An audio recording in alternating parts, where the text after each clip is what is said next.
Olá, querido amigo, tudo bom? Que alegria estar com vocês em mais um estudo da lição de Escola Sabatina. Chegamos então à terça-feira que fala Paulo e o Deus desconhecido. Na continuidade do estudo de Atos 17, Paulo em Atenas, chega agora a sua argumentação do verso 22 e 23, onde tem duas ênfases interessantes. Primeiro, que Paulo elogia aos pagãos. Paulo percebeu que eles adoravam a vários deuses, mas eram fiéis à sua adoração. Eles tinham uma filosofia diária de cuidado, de adoração aos seus deuses. E a quantidade era tão grande que até tinha ali ao Deus desconhecido, que vamos já falar.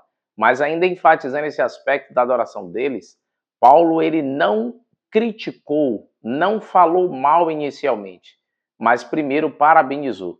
E aqui fica uma dica para nós. Às vezes a gente cria mais oposição e briga com as pessoas do que cria laços de amizade. Por isso que eu gosto daquele livro Estudando Juntos, de Mark Filler, onde ele fala que a gente tem que falar primeiro dos pontos em comuns que temos com outras pessoas, outras religiões. Eu digo que a Bíblia tem crenças fundamentais e nessas crenças, quem assim não acredita, a gente consta realmente como um herege, né? Uma igreja que não é cristã.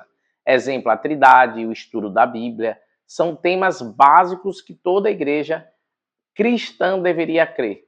E se assim não for, aí já é uma coisa para a gente desconfiar de que não é verdadeiramente uma igreja cristã.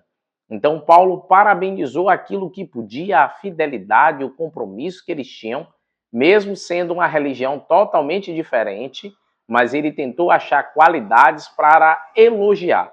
E depois, agora, Paulo foi para um ponto que ele viu interessante da sua análise e percepção. Porque, como já falamos, Paulo primeiro observou, pregou e depois falou com esse grupo, que era ali os líderes da cidade. Então ele viu que havia um Deus desconhecido. Os relatos que se tem é que havia milagres sido realizados e ninguém havia intercedido a Deus nenhum, mas os milagres aconteceram. Então colocaram que esses milagres eram atribuídos a um Deus desconhecido. E Paulo então prega a favor desse Deus desconhecido, que é o verdadeiro Deus, porque só o único Deus verdadeiro que pode fazer milagres. E o que nós precisamos entender é que quando estudamos a Bíblia, encontramos muitas coisas da cultura judaica, porque a salvação vem dos judeus. Cristo era um judeu.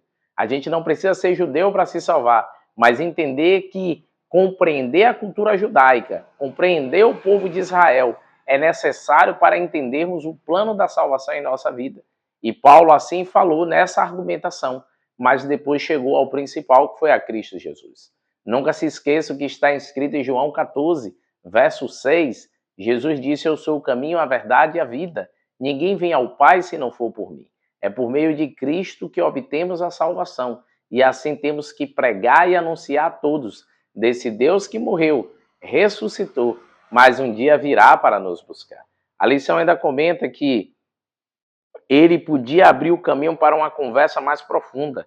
Ele não zombou das ideias negativas de um altar para um Deus desconhecido. Em vez disso, ele apreciou e admirou o povo, que se importava o suficiente com as coisas espirituais. Ele estava equivocado? De maneira nenhuma. Paulo não estava equivocado. Mas Paulo estava ali criando um caminho e um contato amistoso para que o evangelho, a mensagem chegasse. Lembre-se, as pessoas ouvem mais fácil quando é amigos do que estranhos. Crie amizade com as pessoas, mas não perca a oportunidade de falar as verdades de Deus, de exaltar a Cristo como único Salvador. E a lição fecha assim, ó. Paulo reconheceu que o Espírito Santo poderia trabalhar com esse tema e então o explorou. Ele havia encontrado um ponto de discussão que despertaria o interesse deles. Lembre-se que a filosofia é a mãe da curiosidade. Então, o questionamento faz parte da filosofia. Então, por isso que Paulo foi nos pontos que havia dúvidas para trazer certezas e verdades. Nesse mundo relativo e plural, precisamos ser singular, direto, profundo sobre aquilo que entendemos e aceitamos de Cristo. Por isso, pregue o Evangelho de Cristo. Por onde quer que for, fale das boas novas de salvação. Que Deus te use a cada dia e seja então um instrumento nas mãos do Senhor. Amém?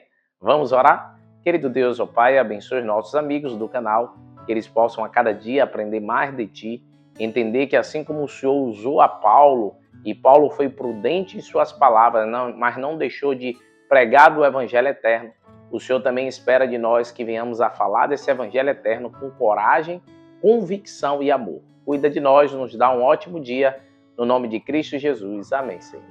Deus os abençoe, queridos. Tchau, tchau e até amanhã.